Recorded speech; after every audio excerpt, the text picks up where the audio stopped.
Messieurs, mesdames, bonsoir et merci de suivre ce journal que nous ouvrons par cette note nécrologique avec le décès du professeur Hamidou Sékou, président d'honneur de MNSD Nassara, décédé le dimanche 7 juin 2015 à Niamey à l'âge de 91 ans. Professeur Hamidou Sékou a été inhumé lundi dans son village natal de Boura. Télé Sahel par ma voix présente ses condoléances à sa famille éplorée. Le président de la République, chef de l'État, Mamadou Issoufou, a reçu ce matin en audience l'ambassadeur du Japon au Niger, Hiroshi Kawamura. La coopération entre le Niger et le Japon était au centre de l'entretien. Donc, comme vous savez bien, j'ai fait la présentation de mon lettre de créance au mois de novembre. Donc, après 6 mois de bon travail en tant que l'ambassadeur du Japon auprès du Niger, j'ai fait le point de la situation de coopération entre le Japon et le Niger. Et j'ai expliqué à son Excellence des relations de coopération entre deux pays. Donc après mon arrivée ici, j'ai fait déjà l'échange de notes concernant l'aide alimentaire ainsi que la coopération dans le domaine de sécurité à travers le PNUD. Donc on est très satisfait de faire cette coopération et je souhaite que cette coopération soit renforcée pendant mon mandat. Bon, avec bien entendu le soutien du gouvernement nigérien, surtout l'appui de son Excellence Monsieur le Président. Le troisième vice-président de l'Assemblée nationale, Salah Hassan, a reçu à son tour en audience le deuxième secrétaire parlementaire de l'Assemblée nationale du Bénin, les porteurs d'un message du Parlement béninois. Si nous sommes à Niamey, c'est parce que nous sommes porteurs d'une invitation du président de l'Assemblée nationale du Bénin à son homologue de l'Assemblée nationale du Niger. C'est une invitation à la cérémonie d'investiture du nouveau président de l'Assemblée nationale du Bénin qui doit rentrer en fonction dans quelques jours. Il a bien voulu saisir l'occasion pour inviter son homologue et certains de ses collègues à venir assister à cette cérémonie d'investiture qui aura lieu le lundi prochain à Porto Novo, siège de l'Assemblée nationale du Bénin. Voilà un peu la raison de notre présence ici à Niamey ce jour. La marraine de la Karma, campagne pour la réduction de la mortalité maternelle et néonatale, la première dame, Dr Malika Issoufou, a parrainé hier à Agadez la cérémonie de lancement de la Semaine nationale de lutte contre la mortalité maternelle et néonatale édition 2015. La cérémonie s'est déroulée en présence des autorités administratives et coutumières de la région, de plusieurs membres du gouvernement, parmi lesquels le ministre de la Santé publique, Agali, qui a donné le coup d'envoi de cette campagne. Nassir Nakakale, Hachim Mohamed. Placée sous le parrainage de la première dame, Dr Malika Issoufou Mahamadou, la cérémonie de lancement de la Semaine nationale de réduction de la mortalité maternelle et néonatale édition 2015, à Agadez, présidée par le ministre de la Santé publique, Alhaji Mano Agali, a été marquée par une demi-douzaine de discours. Outre l'appel de la première dame, marraine de la lutte contre la mortalité maternelle et néonatale au Niger, Dr Malika Issoufou.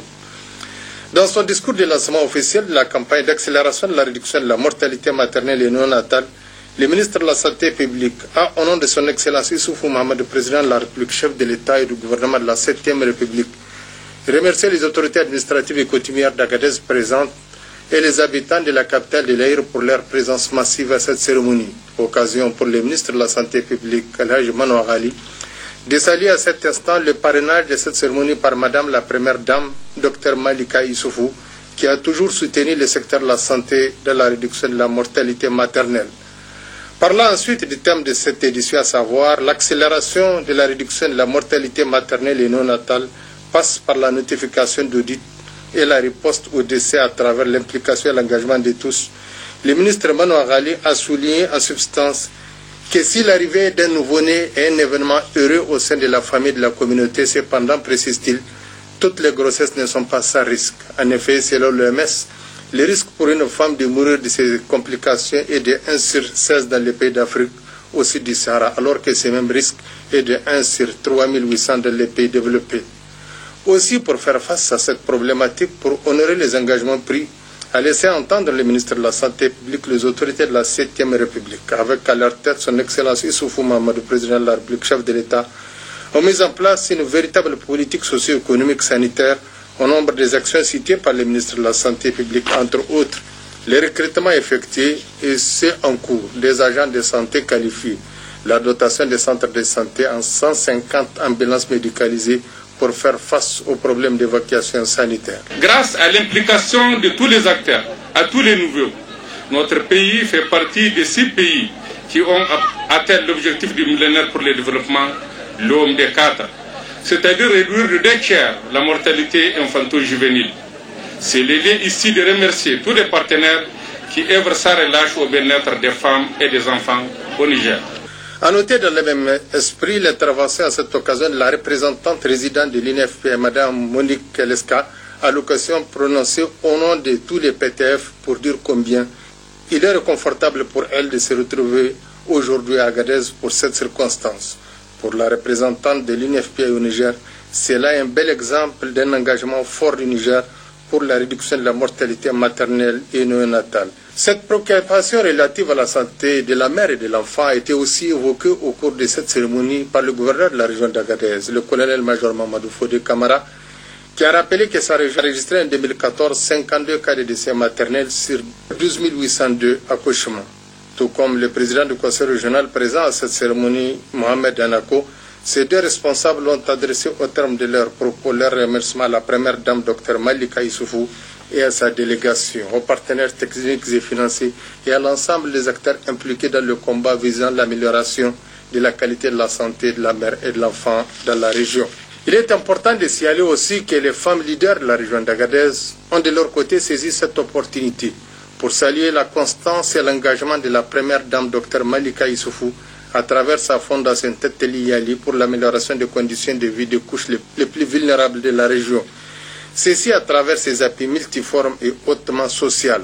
Occasion pour les femmes leaders d'Agadez pour se mettre à la première dame un certain nombre de doléances en 7 points visant à améliorer leurs conditions de vie. Les femmes leaders ont au cours de cette cérémonie décerné un témoin de satisfaction à la première dame Dr Malika Issoufou en reconnaissance à sa lutte quotidienne pour améliorer leurs conditions de vie. Oui, en marge de cette cérémonie de lancement de la Semaine nationale de lutte contre la mortalité maternelle et néonatale, la première dame, Dr Malika Issoufou, et le ministre de la Santé publique ont procédé à l'inauguration du centre de santé de la mère et de l'enfant. À la cérémonie, l'on notait également la présence des autorités administratives et coutumières de la région. National Kakle, Mohamed Madou.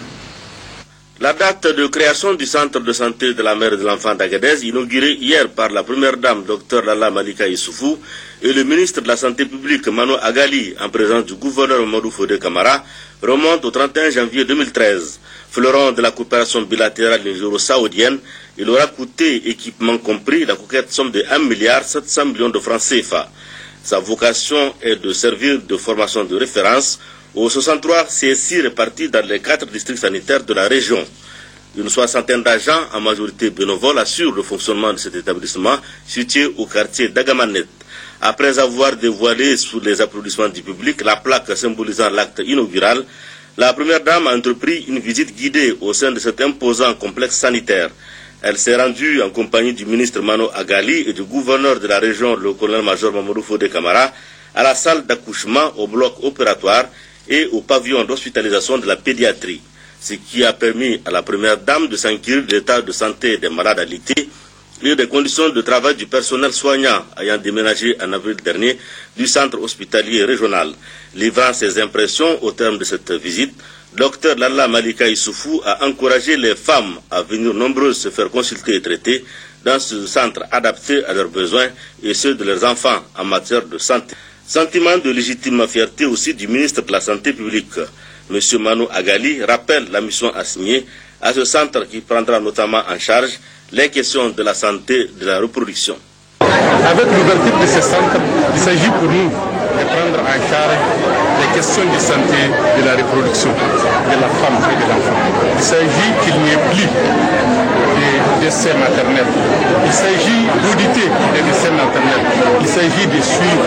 Il s'agit de faire en sorte que la naissance soit un événement heureux dans la famille, dans la communauté, et non pas un drame. Nous encourageons les femmes du Niger à partir de les formations sanitaires pour les consultations. Il ne faut pas interrompre les consultations, ça peut amener des complications. Il faut venir accoucher dans les formations sanitaires. Il faut être régulier au niveau des consultations. Et nous remercions la Fédération Teteling Yali, sa présidente, la première dame Dr Malika. La première dame a par ailleurs consacré le reste de son agenda à Agadez à des audiences. Dr Malika Issoufou s'est entretenu à la résidence du gouverneur avec des délégations de Bilma et Timia, les chefs coutumiers, les leaders religieux. Nous sommes à Agadez, et bien restons-y pour noter cette réunion sur la gestion du centre historique de la région. Réunion d'échange présidée dimanche dernier par le ministre de la Culture, des Arts et des Loisirs Ousmane Abdou en présence des différentes parties prenantes. Nachouna Kakele Moussaïfal. Dans son mot introductif, le gouverneur de la région d'Agadez a, après avoir remercié le ministre et sa délégation, le colonel-major Amadou Fodé Kamara s'est appesanti sur la mission assignée au comité de gestion du centre historique d'Agadez. La problématique de la gestion du centre historique d'Agadez, objet de la présente rencontre, précise le ministre de la Culture, des Arts et des Loisirs, est un cadre d'échange avec tous les acteurs impliqués dans la gestion de la vieille ville d'Agadez. Le centre historique d'Agadez, c'est un rappel, est inscrit sur le registre de la liste patrimoine mondial de l'humanité UNESCO le 22 juin 2013 à Phnom Penh au Royaume de Cambodge lors de la 37e session du comité du patrimoine mondial. Le centre historique d'Agadez, c'est toute l'histoire de la ville d'Agadez. C'est le patrimoine culturel, donc la richesse d'Agadez, l'identité de la ville d'Agadez.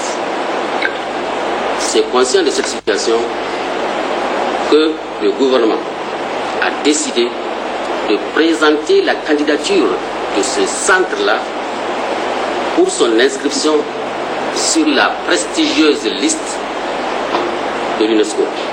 Après cette inscription, il s'agit d'abord d'aménager le centre, de le protéger et surtout de le valoriser. De le valoriser pour en faire un véritable pôle d'attraction touristique. Le centre historique maintenant n'appartient plus à Agadez, il n'appartient plus au Niger, au seul Niger. Il appartient à toute l'humanité. Tour à tour, le deuxième vice-président du comité multisectoriel de gestion du centre historique d'Agadez, le sultan de l'Aïr Oumarou Ibrahim Oumarou, le deuxième vice-maire de la commune urbaine d'Agadez, Ahmed Koussa, ont expliqué aux participants tout l'intérêt de la rencontre, ce qui a donné place à un débat fort enrichissant avec des propositions pertinentes autour de la conservation et de la gestion du centre historique d'Agadez. Au terme de la rencontre, le ministre de la Culture, des Arts et des Loisirs, Ousmane Abdou, s'est dit satisfait des échanges. À Niamey, le directeur de cabinet du président de la République s'est entretenu avec l'inspecteur général des armées nationales du Burkina Faso, le colonel-major Oumarou Sadou. On est à Niamey dans le cadre d'une visite de contact et d'échange d'expériences. Et le ministre directeur de cabinet a bien voulu nous recevoir. Nous lui avons expliqué les raisons de notre visite et nous avons aussi témoigné notre reconnaissance de l'accueil qui nous a été réservé et des présentations que l'inspection des armées du Niger a bien voulu nous offrir pour mieux asseoir aussi nos missions au Burkina, à savoir des missions de contrôle et de conseil au sein de nos forces armées. Donc le ministre nous a encouragés Il nous a aussi rassurés, en tout cas pour ce qui est de la partie nigérienne, de leur disponibilité à nous accompagner. Clôture cet après-midi au Palais des Congrès du Niamey des assises de la 4e réunion de la Task Force régionale sur le pastoralisme du projet régional d'appui au pastoralisme dans le Sahel. C'est le ministre de l'Élevage qui a présidé la cérémonie de clôture. Sadi Sanda, Hassan Moussa. 2 jours durant, les participants, notamment les points focaux des 6 pays, à savoir le Burkina Faso, le Mali, le Sénégal, la Mauritanie, le Tchad et le Niger, les acteurs de la société civile et les experts de la CEDEAO, de l'UEMOA, du CIRS et de la Banque mondiale ont longuement échangé sur l'objectif visé à travers cette session. Il s'agissait donc de faire le point du processus de formulation du PRAPS et de convenir des actions de mise en œuvre du projet. Remercions vivement son Excellence, Monsieur le Président Issoufou Mahamoudou, Président de la République du Niger, le gouvernement et le peuple nigérien pour l'accueil chaleureux et les facilités qui nous ont été accordées et qui ont permis un bon déroulement de la réunion. Plusieurs interventions ont ainsi marqué cette cérémonie, dont celle du secrétaire exécutif du CILS, du chef du projet, des représentants de la CEDEAO et de la Banque mondiale, et enfin le discours de clôture prononcé par le ministre de l'Élevage, Mohamed El Hadj Ousmane. C'est avec honneur et une légitime fierté que je préside la cérémonie de clôture de la 4e réunion de la Task Force régionale sur le pastoralisme, qui marque la fin du processus de formulation du programme de renforcement et d'appui au pastoralisme et qui annonce en même temps la levée du jour du PRAPS tant attendu par nos pasteurs et agropasteurs. Cela est une marque d'estime, de considération et de reconnaissance des efforts du gouvernement de la 7e République sous la conduite de son Excellence El Hadj Mamadou, Président de la République, chef de l'État, et de son Excellence Birji Rafini, Premier ministre, chef du gouvernement, qui ont fait des questions de développement des zones pastorales une de leurs priorités. Me permettez à ce stade de remercier et féliciter le groupe de la Banque mondiale pour sa nouvelle vision de développement de l'élevage à un moment où l'écart entre les riches et les pauvres continue de se creuser dans de nombreux pays en développement. Cette vision, comme vous le savez, consiste d'une part à ramener l'extrême pauvreté à 3% à l'horizon 2030 et d'autre part au plan social promouvoir une prospérité partagée parmi les 40% les plus pauvres de la population des pays en développement. Le ministre de l'Élevage a enfin félicité les participants pour l'accomplissement d'une étape, a-t-il dit, dans l'amorce de la mise en œuvre du PRAPS. Oui, le projet régional d'appui au pastoralisme au Sahel vient donc de terminer 2 jours d'atelier à Niamey. Plusieurs experts de la Banque mondiale, du CILS et d'autres partenaires y ont pris part. Et pour en parler, nous avons sur ce plateau Dr Djimé Adoum, secrétaire exécutif du CILS. Docteur, bonsoir. Bonsoir, madame. Et merci d'être venu. Et pouvez-vous nous présenter tout d'abord le projet régional d'appui au pastoralisme au Sahel? Merci de m'avoir donné cette occasion. Je dois d'abord remercier les hautes autorités nigériennes, commençant par son Excellence, Monsieur le Président de la République, chef de l'État, le Premier ministre, le gouvernement et le peuple nigérien pour l'accueil très chaleureux qu'ils nous ont réservé et qui ont bien voulu faciliter cette assise pour traiter la dernière question de la task force régionale, pour la transformer en comité technique régional. Le projet PRAPS, comme il a été mentionné, répond à une problématique bien aiguë dans notre espace sahélien. De manière générale, en Afrique, il y a 50 millions de pasteurs, agro-pasteurs, et 20 millions de ceux-là sont au Sahel. Et vous êtes sans ignorer que plus de la moitié du lait et de la viande consommée en Afrique de l'Ouest provient du Sahel. Alors, comment se dessine la situation des Sahéliens, des pasteurs sahéliens? Elle est très précaire. Manque d'accès à l'eau, manque d'accès au pâturage, et naturellement, ils sont vulnérables. Et de ce fait, donc, le 30 octobre 2013, les 6 États, en l'occurrence la Mauritanie, le Burkina Faso, le Mali, le Tchad, le Sénégal Sénégal et le Niger se sont retrouvés avec la Banque mondiale, le SILS, la CEDEAO, l'UEMOA et la FAO se sont retrouvés au niveau d'un forum de haut niveau à Nouakchott. Et de ce haut forum est sortie la déclaration de Nouakchott du 30 octobre. Donc les pays se sont organisés à dire cette déclaration plus ou moins a dicté une conduite à tenir, c'est-à-dire relever le revenu des pasteurs de 30%, pasteurs et agro-pasteurs de 30% dans les 5 années après la mise en œuvre du projet. Ce qui fait que donc pendant 18 mois, les 6 pays, plus la société civile, plus la Banque mondiale, la CEDEAO, tous ceux dont j'ai cité en plus haut, se sont attelés avec le SILS, qui est le maître d'œuvre. Et voilà, le 26 mai dernier, à la Banque mondiale à Washington, le projet a été approuvé. C'est à la fierté de tout le monde. Donc maintenant, il va falloir... L'enveloppe allouée à la mise en œuvre de ce projet? Oui, l'enveloppe totale est de 248 millions de dollars, soit, disons, 122 millions de francs CFA. Et pour le Niger, si on doit dire, mais dans tout ça, où se trouve le cas du Niger, bon, le Niger, lui, il doit avoir, je crois, 22 milliards de francs CFA répartis sur 5 ans, et donc, c'est-à-dire, il faut améliorer la vie des pasteurs et des agro-pasteurs, renforcer les capacités institutionnelles des services de l'État, à faire entrer dans le jeu le secteur privé, à s'assurer que les populations les plus vulnérables qui dépendent exclusivement des activités de l'élevage, de l'agro-pastoralisme, doivent maintenant trouver leur compte. Et je pense qu'avec toutes les dispositions qui seront prises et surtout par rapport aux objectifs qui sont très bien définis, et avec l'implication de tout un chacun, il n'y a pas de raison que nous ne puissions pas renverser la tendance et rendre très agréable notre espace et valoriser nos productions animales pour que nous puissions lutter de manière très significative contre la pauvreté et créer de richesses dans notre espace. La santé animale est aussi prise oui, bien sûr, la santé animale, les services vétérinaires, tant public que privé, tout le monde doit en principe trouver son compte. Je dis ici en passant que c'est pas nécessairement, le PRAPS ne va pas régler tous les problèmes, mais c'est quand même un levier extrêmement important, avoir un partenaire comme la Banque mondiale qui s'assoit autour de la table, qui dit je pose en commençant 248 millions de dollars. Ça nous permet d'attirer d'autres investisseurs, d'autres partenaires, et je pense que c'est un très bon début.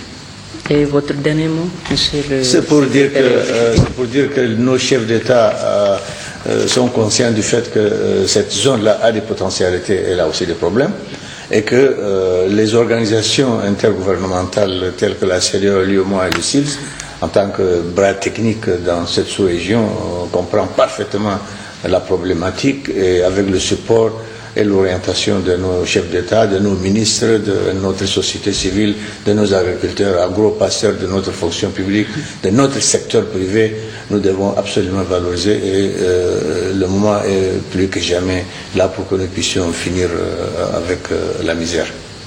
Monsieur le secrétaire exécutif du SILS, merci d'être venu. Je vous en prie.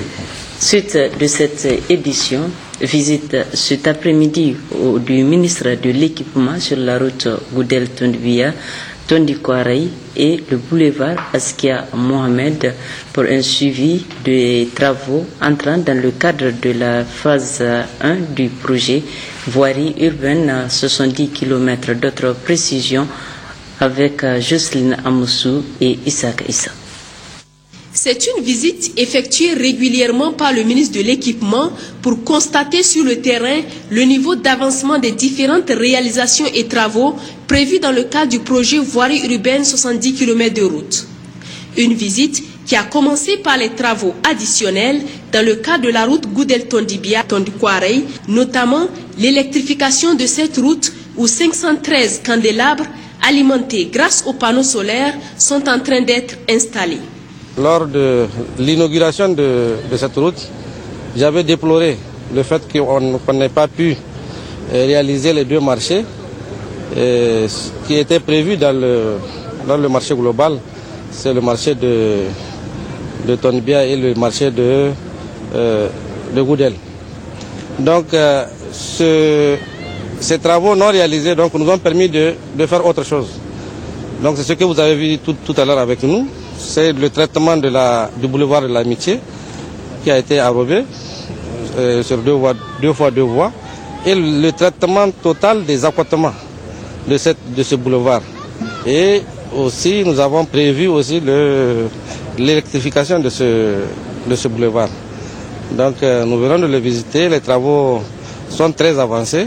Il faut dire qu'il y a une voie qu'on n'avait pas pu visiter, c'est celle allant donc de rond-point Gadafawa à l'ambassade de la Libye, qui a passé de 6 mètres à 8 mètres, qui a été élargie. Donc tout cela rentre dans le cadre donc, des travaux additionnels que nous avons prévus par rapport aux travaux de la route Goudeltonibia et Askia Mohamed. Nous avions poursuivi donc notre visite sur la première phase des 70 km de Niamey, qui concerne une voie allant donc de la fin des travaux du boulevard Askia Mohamed jusqu'à la gare ferroviaire, là où nous sommes actuellement. Et le traitement de la route que communément on appelle boulevard Barré, de part et d'autre, donc d'est à ouest, qui rencontre le même boulevard Tanimoun, sur lequel nous sommes actuellement. Si les travaux se déroulent normalement, quelques couacs existent cependant. Le premier problème, le plus crucial que je viens de découvrir, c'est surtout le dégagement de tas d'immondices, d'ordures. Et cela, ça va certainement engendrer des coûts élevés qui n'étaient pas prévus, qu'il faut maintenant intégrer dans le projet. Deuxième problème, il faudrait qu'on arrête aussi de continuer à déposer des ordures. Dès lors que nous sommes en travaux, il faudrait que les mairies veillent à ce que le dépôt d'autres ordures soit complètement arrêté. Et moi je pense qu'il faut en appeler en tout cas à la vigilance de la mairie pour que ce travail soit fait. L'autre problème, c'est le problème de nappe que nous avons visité avec vous tout à l'heure, où l'eau remonte sur... en tout cas, la nappe est très présente, qui avait amené à en tout cas un autre traitement qui n'était pas prévu sur le marché. Donc là, c'est un niveau d'autres problèmes qui sont venus donc s'ajouter sur ce projet. L'assainissement pose aussi un gros problème parce que vous savez, ce sont des zones où l'inondation est facile au vu des traitements des caniveaux qui devraient être faits, qui n'ont pas été faits. Maintenant, il faudrait prendre cela en compte dans ce projet et les calculs ou bien les aménagements sont en train d'être faits pour voir dans quelle mesure intégrer ce problème d'assainissement dans la zone. Malgré ces difficultés, la première phase du projet, qui concerne 22 km de route, restera dans le délai de 12 mois prévus, rassure le ministre, très optimiste sur les travaux effectués.